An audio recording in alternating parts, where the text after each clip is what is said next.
जिज्ञासु मित्रों, बहुत बहुत अभिनंदन है आप सभी का दिव्य सृजन में। प्रत्येक दिवस की भांति आज भी हम यह लाइव चर्चा का कार्यक्रम शुरू कर रहे हैं। तो यह लाइव चर्चा का जो कार्यक्रम है, आज का विषय है, क्या भगवान शिव नशा करते थे? गांजा, भांग ये सब क्या सेवन करते थे,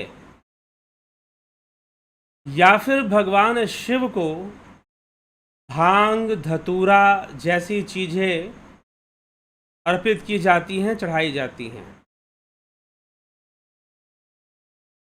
तो आज हम इस विषय से संबंधित भी लोगों के मन में कई प्रश्न रहते हैं,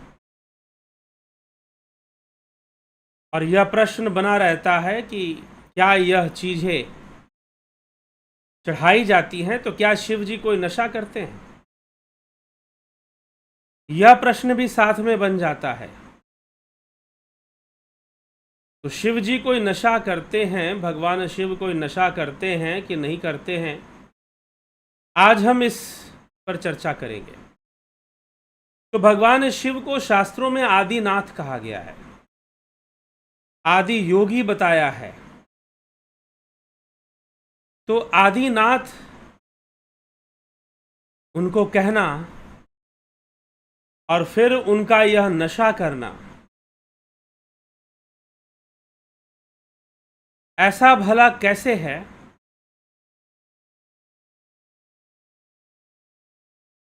इस विषय को कैसे समझा जाए? जब इस विषय पर चर्चा हुई तो शिव कथा हमें शिव महापुराण से प्राप्त होता है। सूत्रों में तो कहीं भी वर्णित नहीं है, सूत्रों में तो कहीं भी ऐसा वर्णित नहीं है कि कोई नशा करते थे शिव, या शिव भक्ति के लिए, शिव योग के लिए, शांभव योग के लिए कोई नशा करना जरूरी होता है। ऐसा कहीं पर भी वर्णन नहीं है।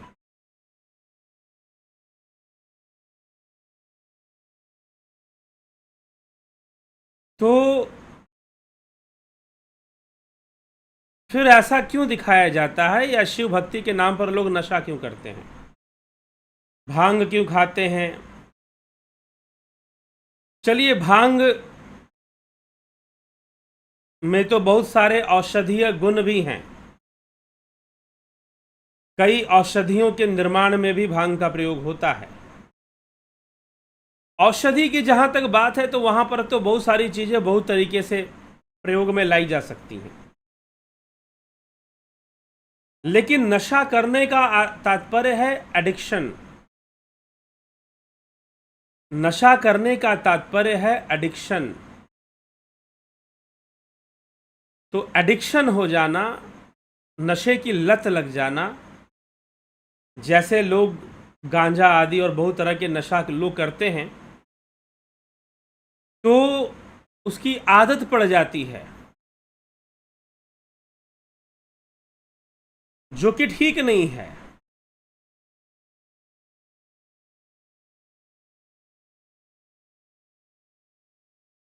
तो जो ठीक नहीं है,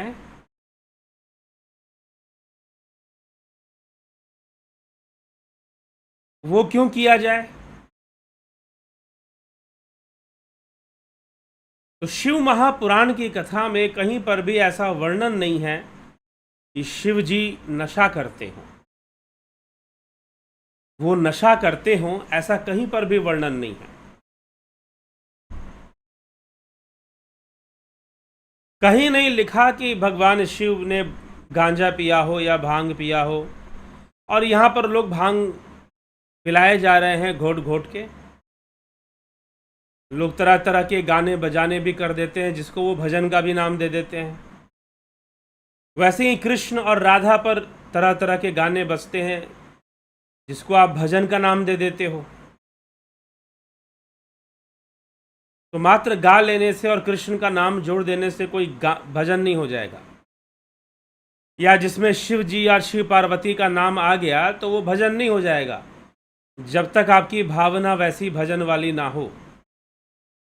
ठीक, जब तक भजन वाली भावना ना हो तब तक कहीं पर राम का नाम जोड़ देने से, कहीं पर कृष्ण का नाम जोड़ देने से, कहीं पर शिव का नाम जोड़ देने से वो भजन थोड़ी ना हो जाएगा। तो इसीलिए ये भ्रम छोड़ दीजिए कि अगर आप शिव के नाम का कोई गाना सुन रहे हैं तो वो गाना ही है, वो नाच गाना ही है, वो भजन नहीं है। उसमें भजन होना बहुत अलग चीज है, बहुत अलग बात है भजन का होना। उसमें श्रद्धा आनी चाहिए तभी तो भजन होगा, मन एकाग्र होना चाहिए तभी तो भजन होगा। तो ये सब बातें हमें विचार करना चाहिए। तो शिव पुराण में कहीं ऐसा वर्णन नहीं मिला कि शिव जी गांजा, भांग, इन सब चीजों का सेवन कर रहे हों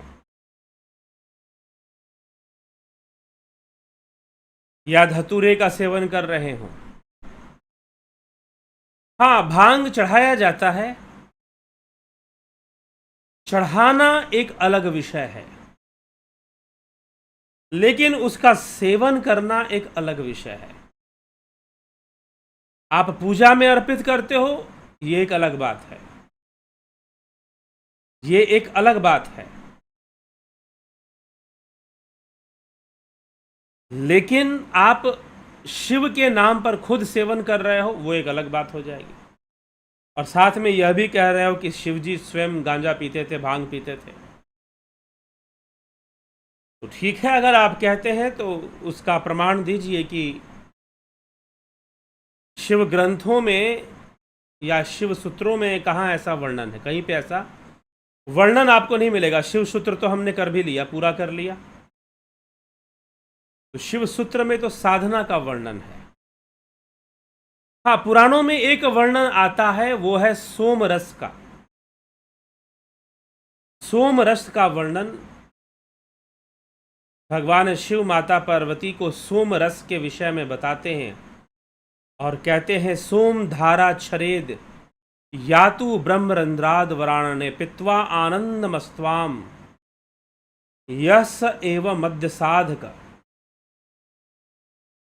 सोमधारा छरेद, सोमधारा बरसती है, ब्रह्मरंध्र से बरसती है। सोमधारा छरेद, ब्रह्मरंध्र यहां मस्तक के पीछे इस स्थान को कहते हैं, और गले में अंदर भी ब्रह्मरंध्र का स्थान बनता है। सोमधारा छरेद्र या तो ब्रह्मरंध्राद व्राणे, ब्रह्मरंध्र से सोमधारा बरसती है। जो उसको पीता है वो आनंद में मस्त हो जाता है, उसका नशा चढ़ जाता है। जब सही से प्रणव होगा तो नशा चढ़ेगा। जो लोग ध्यान योग का कोर्स करते हैं, अभी ध्यान योग का कोर्स का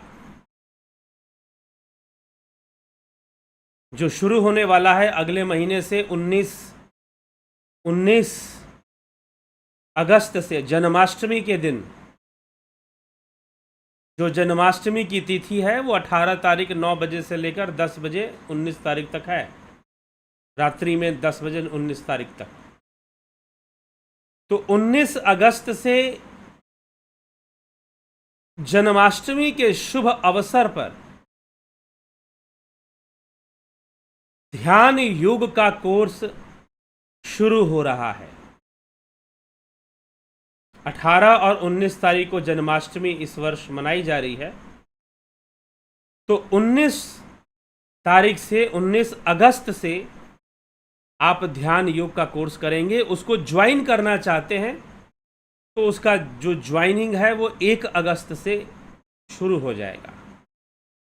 आप 1 अगस्त से ज्वाइन कर सकते हैं ध्यान योग कोर्स के लिए। तो ध्यान योग का जो कोर्स जो लोग करते हैं, प्रणव साधना करते हैं, वो कहते हैं कि जब हम प्रणव साधना करते हैं तो हमें नशा जैसा फील होता है। एक खुमारी सी महसूस होती है, एक नशा, एक सुकून सा और एक नशा सा आना शुरू हो जाता है। जब प्रणव साधना करते हैं तो एक नशा सा आना शुरू हो जाता है, एक खुमारी सी, एक मस्ती सी छानी शुरू हो जाती है। ऐसा अनुभव है जो लोग ध्यान योग करते हैं। तो शिव नशे में है, लेकिन कौन सा नशा है वो? वह प्रणव का नशा है, वह नाम खुमारी है, वो नाम का नशा है। वह अमृत का नशा है, सोम धारा का नशा है, सोम रस का नशा है। वह कोई बाहरी मदिरा या बाहरी किसी वस्तु का नशा नहीं है, किसी मादक पदार्थ का नशा नहीं है।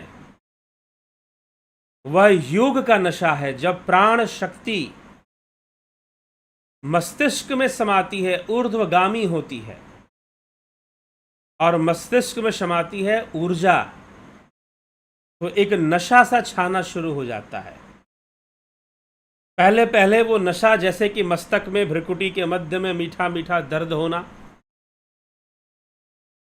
या सिर में थोड़ा सा भारीपन आना, इस रूप में आता है, लेकिन बाद में वो आनंद के रूप में परिवर्तित हो जाता है,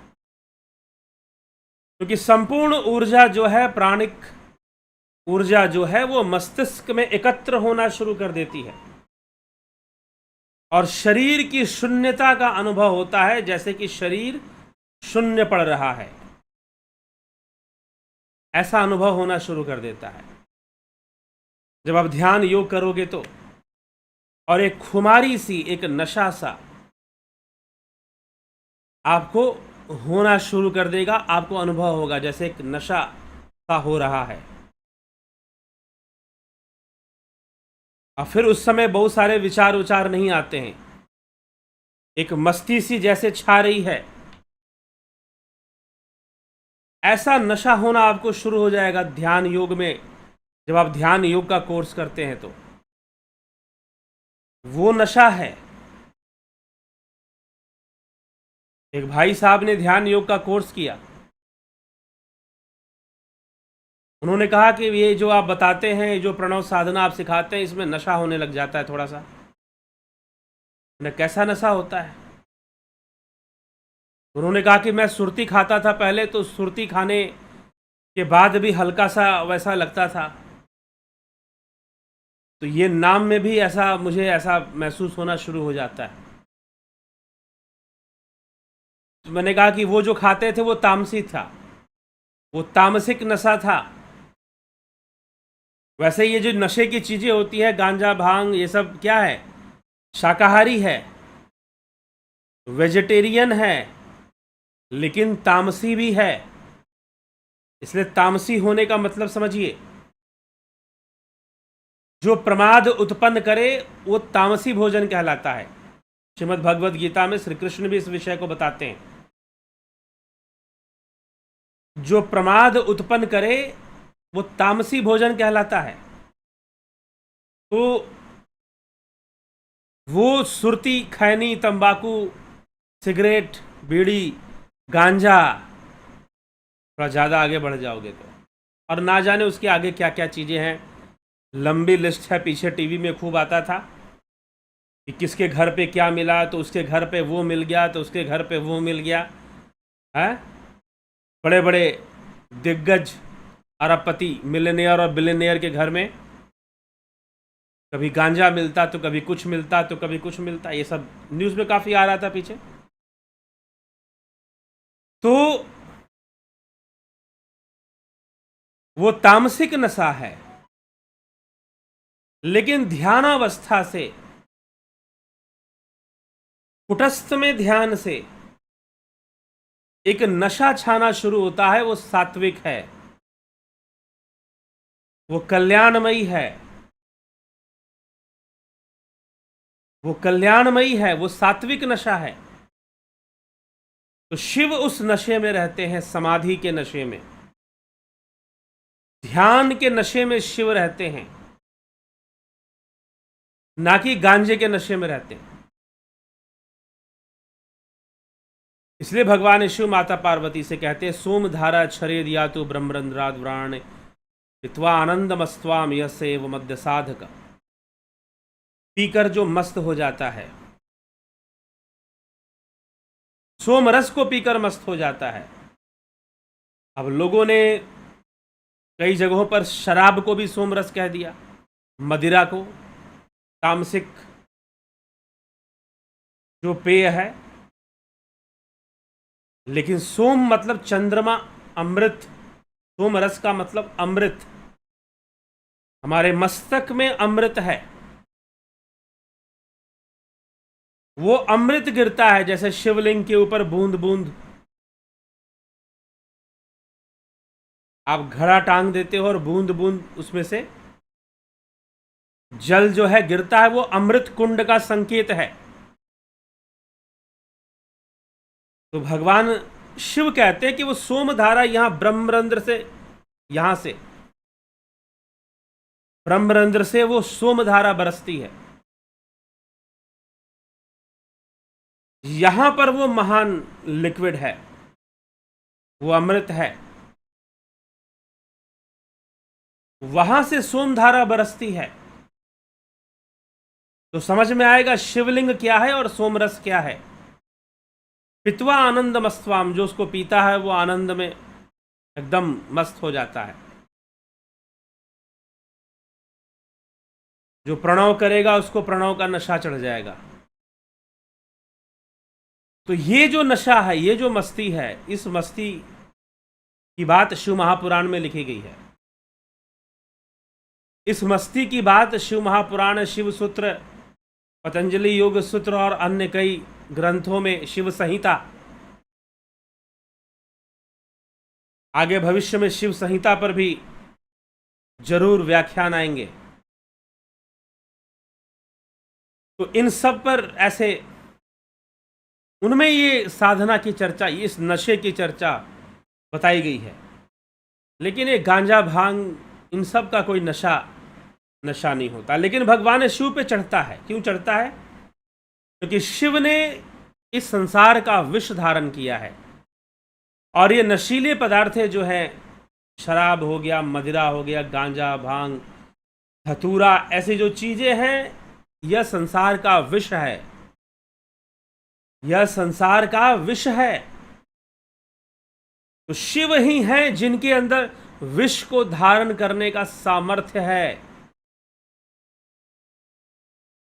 इसलिए शिव जीवेश हैं, जीवों के ईश्वर हैं। शिव संपूर्ण जीव जगत का नेतृत्व करते हैं, और जो नेतृत्व करता है उसे विषपान करना पड़ता है, उसे विष को धारण करना पड़ता है। तो जगत कल्याण के लिए भगवान भोलेनाथ विष को धारण करते हैं। इसीलिए हम जब धतूरा उनको चढ़ाते हैं तो हम अपनी जिंदगी के धतूरे को चढ़ा देते हैं। जब हम भांग चढ़ाते हैं तो हम अपनी बुराइयों का भांग, अपनी वासनाओं का भांग उनको चढ़ा देते हैं। ठीक है? तो वो विष को धारण करने वाले हैं। इसलिए विषैली पदार्थों का भोग भी शिव को लगता है। लेकिन इसका तात्पर्य यह नहीं है कि हम भी विषैली पदार्थों का सेवन शुरू कर दें, हम भी गांजा भांग पीकर अपना नियंत्रण खो बैठें। शिव तो विष पीकर भी नियंत्रण में है। शिव तो समंदर से निकला, सागर मंथन से, समुद्र मंथन से निकला भयंकर विष भी कंठ में धारण करके अपने संतुलन को बनाए रखे हुए हैं। लेकिन मनुष्य यहां अपना संतुलन खो देता है जब भांग पी लेता है, गांजा पी लेता है, शराब पी लेता है। परिवार के परिवार बर्बाद हो जाते हैं। परिवार के परिवार बर्बाद हो जाते हैं। और ऐसा शराबी व्यक्ति गरीबी में जीवन व्यतीत करता है, ना बच्चों को सही से पढ़ा लिखा पाता है, ना परिवार चला पाता है, और गरीबी में लोगों से सहायता भी मांगता रहता है। लेकिन शराब पीने के लिए वो कभी गरीब नहीं होता, नशा करने के लिए वो कभी गरीब नहीं होता। नशा करने का जुगाड़ वो कर ही लेता है, चाहे कितनी भी गरीबी आ जाए और कितनी भी गरीबी में रहना पड़े, नशा करने का जुगाड़ वो कर ही लेगा। ऐसी स्थिति एक नशेड़ी व्यक्ति की हो जाती है। नशा करने के लिए वो कभी गरीब नहीं होगा, बाकी हर काम के लिए वो गरीब है। बच्चों को पढ़ाने के लिए गरीब है, परिवार को सही से चलाने के लिए गरीब है, लेकिन नशा करने के लिए एक नशेड़ी कभी गरीब नहीं होता। वो अपने नशा का जुगाड़ कहीं ना कहीं से जरूर कर लेता है। तो इसीलिए नशा एक अभिशाप बन जाता है। तो ये श्रावण मास भगवान शिव का, कह दोगे बड़े हल्के में कि शिव नशा करते थे, कुछ जाना नहीं, कुछ पता नहीं किया और कह दिया अपनी मन मर्जी से, तो वो ठीक नहीं होगा। और शिव के लिए ये नशा छोटी मोटी चीजें क्या चीज है। उन्होंने तो समंदर से निकला हलाहल कालकूट को ही अपने गले में धारण कर लिया था। तुम भी धारण करके दिखा दो, तुम भी धारण करके दिखा दो तब तो। इसीलिए नशे का त्याग करिए, नशे का त्याग करिए।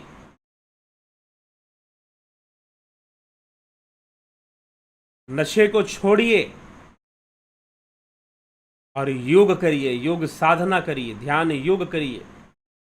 जब ध्यान का नशा चढ़ेगा, जब अमृत का नशा मिलेगा, सोम रस जब भीतर ही भीतर प्राप्त होगा, फिर जो नशा चढ़ेगा उसके सामने दूसरा कोई नशा टिक नहीं सकता है।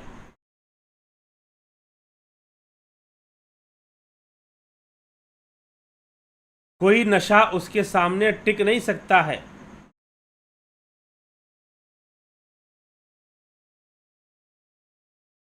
तो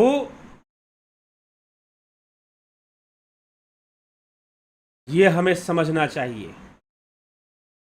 तो ये नशा मुक्ति के लिए अभियान चलाना चाहिए। जिसके नाम पर नशा कर रहे हो, ये इतनी सारी विकृतियां, बहुत तरह की झूठी मूठी बातें धर्म के नाम पर शुरू कर दी गई। क्यों? इसलिए शुरू कर दी गई क्योंकि शुरू करने वाले को, पाखंड फैलाने वाले को पता था कि हिंदू समाज के लोग अपने शास्त्रों का अध्ययन तो करते नहीं हैं, इन्हें कुछ पता तो है नहीं, जो मर्जी समझा दो वो मान ही लेंगे। शिव का नाम लेकर समझा दो, कृष्ण का नाम लेकर समझा दो, राम का नाम लेकर समझा दो। लेकिन अभी भी समय है, अगर हिंदू समाज संभल गया, अपने शास्त्रों के प्रति जागृत हो गया, तो बहुत सारी अनर्गल बेकार की बातें हम उनको दूर कर पाएंगे अपने धर्म से। शिव को भांग चढ़ाइए, धतूरा चढ़ाइए, लेकिन उसका सेवन मत कीजिए। शिव को विष चढ़ता है, लेकिन इसलिए चढ़ता है क्योंकि आप विषपान नहीं कर सकते। विष चढ़ता है शिव को, कोई नहीं कर सकता था, ना देवता ना असुर। जो असुर थे वह भी विष का पान करने के लिए तैयार नहीं, देवता भी तैयार नहीं, कोई तैयार नहीं। सिर्फ मात्र भगवान शिव ने विष को धारण किया और नीलकंठ कहलाए। गले में उन्होंने विष को धारण किया और नीलकंठ कहलाए।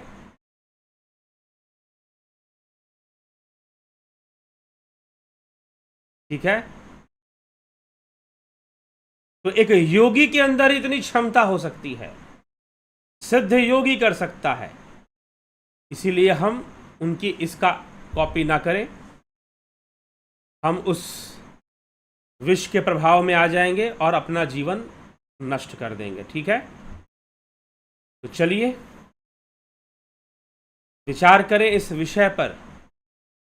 और जो नशा करते हैं शिवरात्रि के नाम पर, सावन महीने के नाम पर, उनको ये वीडियो जरूर शेयर कर दीजिए।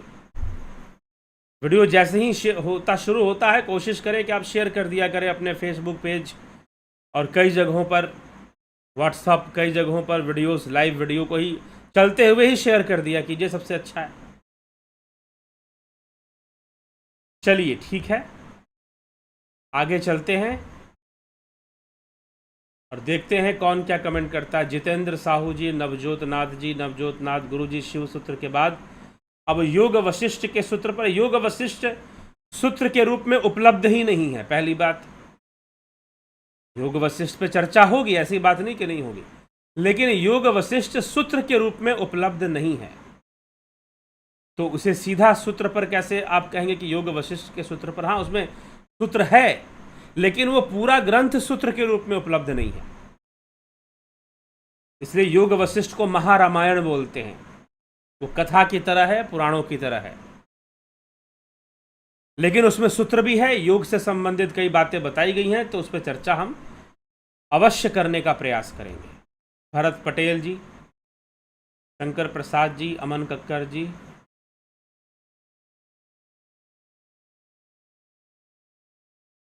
according to my opinion, that is a false propaganda by some people to enjoy those drugs in the name of Lord Shiva.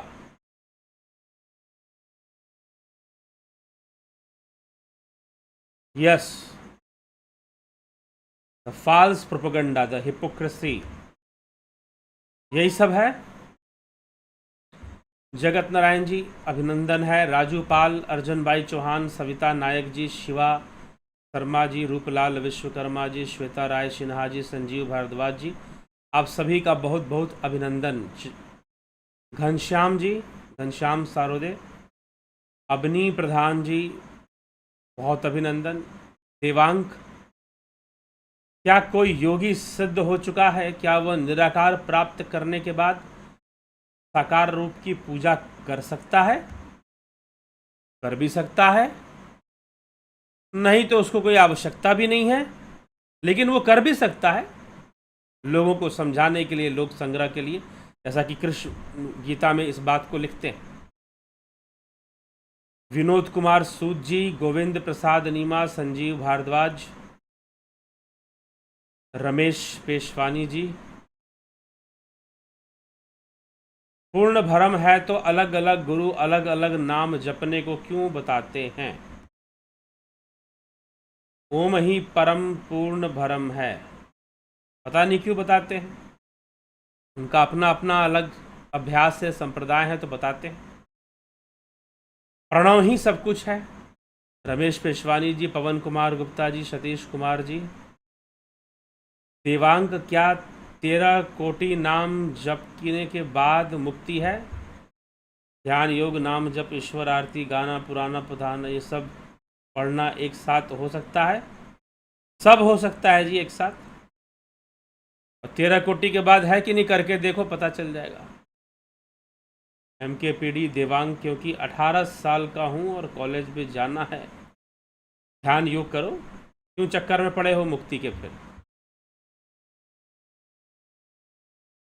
नमः शिवाय, देवता और ईश्वर सूक्ष्म शरीर में रहते हैं? जी नहीं, ईश्वर किसी सूक्ष्म शरीर में नहीं, देवता हैं। बलवंत सिंह गोहिल, उसमें भी सभी देवताओं के लिए ऐसा नहीं कह सकते, हाँ, लेकिन फिर भी देवता सूक्ष्म में ही रहते हैं। बलवंत सिंह गोहिल, भरत पटेल, करण विशु, नरसाराम जी, रामनिवास मीना, चंद्र, शिव और कृष्ण एक ही हैं? चंद्रेश्वर पांडे जी, या अलग अलग हैं? शिव और कृष्ण तत्व रूप में एक ही हैं, लीला रूप में अलग अलग हैं, ये कह सकते हैं। तत्व रूप में एक ही हैं। रुद्र शिव, तब आपको नहीं पता गुरुजी? क्या नहीं पता? अपने मर्जी से कुछ भी कमेंट किए जा रहे हैं।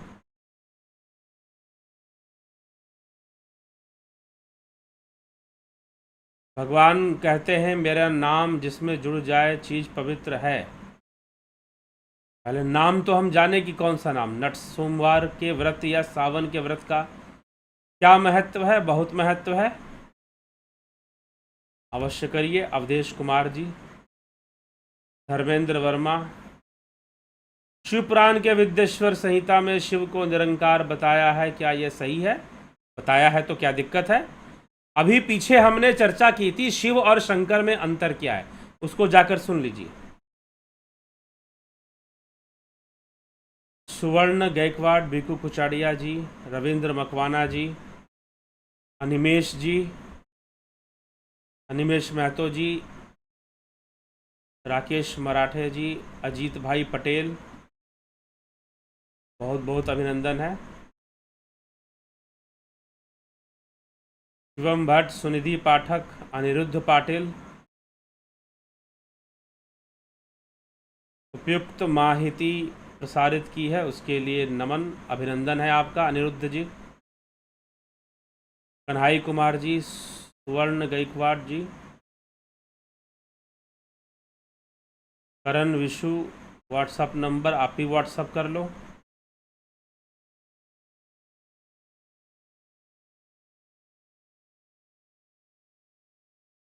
फिर लिख रहे हैं कि शिवपुराण के विद्येश्वर संहिता में शिव को निराकार बताया है, क्या यह सही है? अभी 2 दिन पहले हमने शिव और शंकर में अंतर क्या है इस पे वीडियो की है, आप उसको सुनिए, उसमें इसकी चर्चा है। रविशंकर चौहान, बिमला शाह जी, माधुरी कोल्हे जी, मनीष जादव, अशोक श्रीनिवास, जलाराम रायका, गंभीर शाह, राम सिंह, राकेश चंद्र शर्मा। उज्जैन में भैरव को शराब चढ़ाने के पीछे क्या लॉजिक है? चढ़ाओ चढ़ाओ, लेकिन पीना नहीं है, क्योंकि भगवान शिव को विष चढ़ता है, विषैली चीजें चढ़ती हैं, क्योंकि वही इस विष को धारण करते हैं, संसार के विष को धारण करते हैं। सफलता कैसे पाएं? कौन सी सफलता? कैसी सफलता? आजकल लोग सफलता का अर्थ कुछ और समझते हैं, जीवन जीने की सफलता या फिर कैरियर की सफलता। हरिओम यादव, नमस्ते जी, ओम नमः शिवाय। तो इसी के साथ विराम देंगे और 19 अगस्त से ध्यान योग का कोर्स प्रारंभ होगा। ज्वाइन करना चाहते हैं तो व्हाट्सएप मैसेज करके डिटेल ले लीजिए, उस पर आपको डिटेल दे दिया जाएगा और आप ज्वाइन कर लाभान्वित हो सकते हैं। लाभान्वित अवश्य हों, और जिन्होंने अभी तक नहीं किया है ज्वाइन अवश्य कर लें। और साथ ही साथ प्राकृतिक चिकित्सा का भी कोर्स होगा 19 अगस्त से ही। उसका लाभ उठाना चाहते हैं तो उसका भी लाभ उठा सकते हैं।